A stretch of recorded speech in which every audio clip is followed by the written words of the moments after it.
اعوذ باللہ من الشیطان الرجیم بسم اللہ الرحمن الرحیم صلو علی الحبیب اللہم صلی علی سیدنا و مولانا محمد و بارک وسلم وصلی علیہ بسم اللہ الرحمن الرحیم وَلَأُضِلَّنَّهُمْ وَلَأُمَنِّيَنَّهُمْ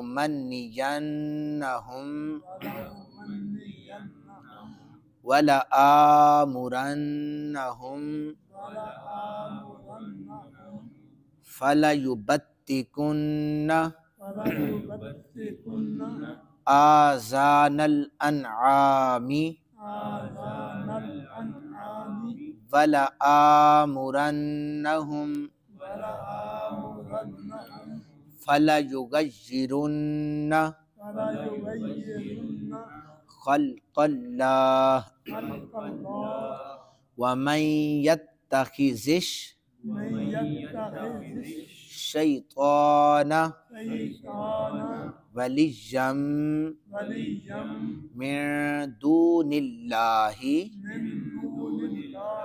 فَقَدْ خَسِرَ خُسْرَانًا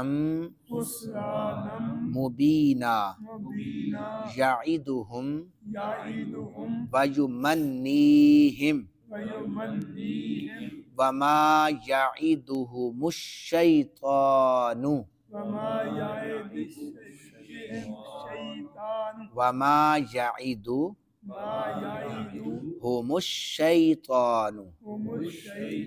إِلَّا غرورا۔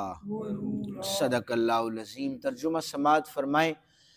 اللہ رب ذوالجلال ارشاد فرما رہے ہیں، مجھے قسم ہے، شیطان قرآن پاک میں اللہ تعالیٰ ارشاد فرما رہے ہیں، شیطان کہتا ہے مجھے قسم ہے میں ضرور ان کو گمراہ کروں گا اور میں ضرور ان کے دلوں میں جھوٹی آرزوئیں ڈالوں گا۔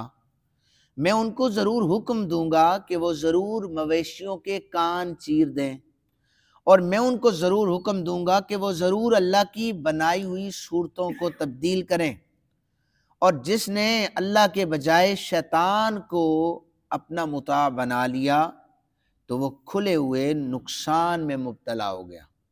وہ شیطان ان سے وعدے کرتا ہے اور ان کے دلوں میں آرزوئیں ڈالتا ہے، اور شیطان ان سے جو وعدہ کرتا ہے وہ صرف اور صرف دھوکہ ہے۔ یہ دونوں آیات کا ترجمہ ہے۔ اس آیہ مبارکہ میں شیطان نے کچھ دعوے کیے ہیں جسے اللہ رب ذوالجلال نے یہاں پر ذکر فرمایا ہے۔ مفسرین کرام نے کہا کہ پہلا دعویٰ اس نے یہ کیا کہ وہ ان کو ضرور گمراہ کرے گا۔ اس نے کہا، حضرت ابن عباس رضی اللہ تعالیٰ عنہما نے فرمایا، شیطان کے گمراہ کرنے کا معنی یہ ہے کہ وہ لوگوں کو ہدایت کے رستے سے ہٹا دے گا۔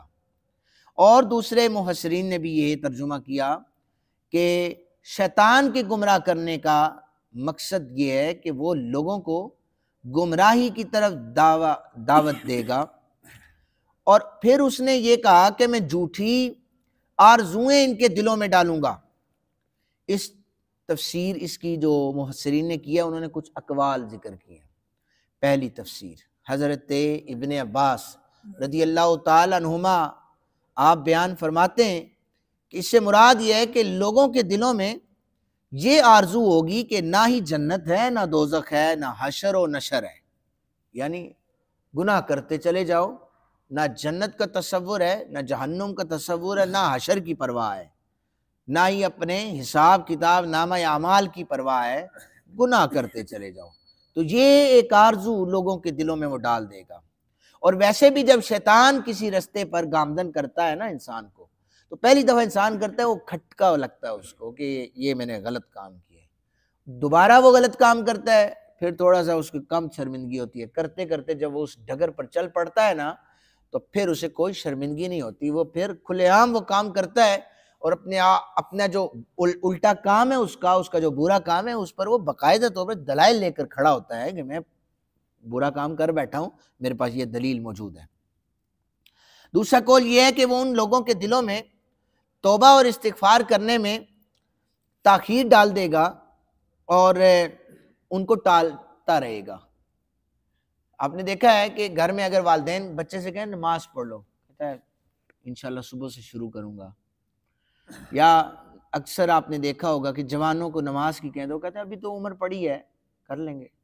اور توبہ استغفار کی طرف بھی لوگ نہیں آتے، چاہے کوئی بوڑھا ہے، جوان ہے، بچہ ہے، تو وہ یہ شیطان کی ایک آرزو ہے جو اس نے لوگوں کے دلوں میں ڈالی ہوئی ہے کہ استغفار میں وہ تاخیر کرواتا رہے گا اور لوگ اس کو ٹالتے رہیں گے۔ تیسرا قول یہ ہے کہ وہ ان کے دلوں میں آرزو ڈالے گا کہ آخرت میں بڑا اجر و ثواب ہمیں ملے گا۔ اکثر لوگ یہ کہتے ہیں کہ ہمیں اللہ تعالیٰ اس کا بہتر اجر دے گا۔ یہ دیکھنا چاہیے کہ ہو سکتا ہے جس کام پر کوئی بھی شخص اترا رہا ہے، غرور میں مبتلا ہے، ہو سکتا ہے وہ کام اللہ کی بارگاہ میں قبول ہی نہ ہو۔ انسان تو خوش ہے کہ میں نے بہت اچھا عمل کر لیا ہے اور اس کے ذریعے میری بخشش ہو جائے، ہو سکتا ہے اللہ کو قبول ہی نہ ہو وہ کام، تو یہ بھی ایک آرزو ڈال دے گا کہ میں بڑا اجر و ثواب وہاں سے کما لوں گا۔ حالانکہ ہماری تو آرزو یہ ہے کہ اللہ ہمیں عذاب سے نجات بھی عطا فرمائے گا اور یہ اس کے کرم کی وجہ سے ہم پر ہوگا، اور ہم اس کی نعمتوں کے لائق نہیں ہیں لیکن وہ اپنی رحمتوں کے نزول فرمائے گا۔ ہم اس کے رحمت سے نا امید نہیں ہوتے، مایوس نہیں ہوتے۔ پھر یہاں پر ہے کہ میں ضرور ان کو حکم دوں گا کہ مویشیوں کے کان چیر ڈالیں۔ یہاں پر اس کی تفسیر یہ ہے کہ بحیرہ کے کان چیرنے کا حکم دے گا۔ بحیرہ اس اونٹنی کو کہتے ہیں کہ جس نے 4 بچوں کو جنم دیا اور جب 5ویں بچے کو جنم دیتی تھی تو وہ نر بچہ پیدا کرتی تھی، نر۔ تو جب وہ نر پیدا ہو جاتا تھا نا اس اونٹنی سے 5واں، تو وہ کہتے تھے اب اس کے کان کاٹ دیے جائیں، ایک نشانی لگاتے تھے۔ اور وہ نشانی، یہ باقاعدہ قرآن نے اس کو بیان کیا، نشانی یہ ہوتی تھی کہ اب اس پر بوجھ نہیں لادا جائے گا، اس سے کوئی سواری نہیں کی جائے گی، یہ جہاں سے چاہے جس چراگاہ سے چاہے چر سکتی ہے، جہاں جس گھاٹ سے چاہے پانی پی سکتی ہے۔ کہتے ہیں میں ان کے دلوں میں یہ آرزو ڈالوں گا کہ وہ جانوروں کے کان کاٹ دیں، یعنی اس نے مفسرین نے لکھا ہے کہ وہ یہ ڈالے گا دلوں میں لوگوں کے کہ یہ تم عبادت کر رہے ہو، اور باقاعدہ طور پر یہود و نصارہ یہ اس کام کو کرنے میں عبادت سمجھا کرتے تھے۔ یہ حضرت شیطان جو ہیں یہ ان کے دلوں میں ڈالیں یہ عبادت کر رہے ہو۔ تو آپ نے دیکھا نہیں ہے کہ کتنے الٹے کام ہیں جو ہم کر رہے ہوتے ہیں، منع کرنے پر ہمیں تو لوگ کہتے ہیں کہ اپنے آپ پڑھ کے آئیں، جی یہ تو ہم دادا پردادا سے ہمارا چلا ہوا آیا ہے سسٹم۔ تو یہ شیطان ان کے دلوں میں ڈال دیتا ہے یہ عبادت ہو رہی ہے، حالانکہ وہ عبادت نہیں ہوتی۔ یاد رکھیں کہ جو قرآن و حدیث سے انحراف کرے یا اس کے اگینسٹ چلا جائے تو عبادت نہیں ہوتی، اور نہ ہی اس کا حکم قرآن میں ہے کہ اونٹنی 5 بچے جن لے، 5واں نر ہو تو اس کا کان کاٹ دیا جائے جس گھاٹ سے چاہے مرضی۔ یہ قرآن کا حکم نہیں ہے، یہ یہود و نصارہ کی ایک بات کو بیان کیا ہے، شیطان نے ان کے دلوں میں ڈالا یہ آرزو ہے تمہاری کہ یہ بہت بڑی تم عبادت کر رہے ہو۔ بہرحال اس سے قرآن حکیم نے منع فرمایا ہے۔ شیطان ان سے وعدے کرتا ہے، ان کے دلوں میں آرزویں ڈالتا ہے، اور شیطان نے جتنے بھی ان سے وعدے کیے فرمایا کہ وہ سارے کے سارے دھوکے میں ہوں گے۔ اب کیا ہے، شیطان کون کون سے وعدے کرتا ہے اور انسان کو دھوکے میں ڈالتا ہے؟ شیطان جب کسی انسان کو بہکا دیتا ہے تو ہر چیز اسے فائدے بخش اور مزیدار لگتی ہے، لذیذ لگتی ہے ہر چیز اسے۔ وہ یہ سمجھتا ہے کہ اب مجھے کوئی نقصان بھی نہیں ہوگا اور کوئی تکلیف بھی نہیں پہنچے گی۔ مثال یہ ہے کہ شیطان انسان کے دل میں یہ ڈالتا ہے کہ تیری عمر لمبی ہوگی اور دنیا میں جو تیرا مطلوب و مقصود ہے وہ تجھے ملے گا، یہ ڈال دیتا ہے۔ انسان بیٹھا ہوا ہے اللہ کو بھول کر اور کہتا ہے عمر بھی لمبی ہے، وہ مل جائے گا، تو سم ٹائم عمر ختم ہو جاتی ہے، انسان جلدی مر جاتا ہے، اور وہ ساری جتنی بھی مطلوب چیزیں ہوتی ہیں وہ وہیں پر رہ جاتی ہیں۔ تو یہ ایک شیطان کا دھوکہ ہے۔ یا پھر بعض اوقات یہ ہوتا ہے کہ عمر انسان کی لمبی چلی جاتی ہے 100 سال تک، لیکن اس کی کچھ آرزویں پوری نہیں ہوتی، اسے اس کا مقصود، اس کا مطلوب حاصل ہی نہیں ہوتا، تو یہ دوسرا دھوکہ ہے اس کا، یہ وسوسہ ہے اس کا۔ اور بعض اوقات یہ ہوتا ہے کہ انسان کے ہاتھ میں دنیا کی ہر نعمت موجود ہوتی ہے، لیکن اللہ ایسی کوئی نعمت اس سے لے لیتا ہے کہ وہ پوری نہیں ہوتی۔ جہاں پر اربوں پتی لوگ جو ہیں وہ ایسی ان کے کھانے اس انداز کے ہو جاتے ہیں کہ وہ پرہیزی کھانا کھا رہے ہوتے ہیں، اللہ تعالیٰ ان سے یہ نعمت چھین لیتا ہے نا۔ تو آپ نے تاریخ اگر پڑھی ہو، دیکھا جائے بڑے بڑے بادشاہوں کو جن کی اللہ تعالیٰ نے دنیا کی ارخائش کو ان کے قدموں میں رکھا ہوا ہے، لیکن وہ اس کا کچھ نہیں کر سکتے۔